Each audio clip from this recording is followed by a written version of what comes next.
Hey Eufy fans, it's Paul and a quick video to show how to connect a Eufy water sensor to trigger a camera alarm to alert you to a water leak, which will sound something like this.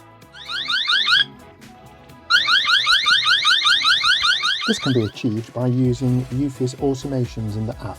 So we go to Security, Automations, select the home base, then press the plus, add the trigger, which would be the water sensor detects frost and water. We then add the action, which is to trigger a camera alarm. This means that when the sensor detects water or frost, it will sound a camera alarm. And we just need to name the automation. In this case, I will call it water leak. And you can see this automation is now set up in the list. Hope that was helpful. Any questions, please ask in the comments.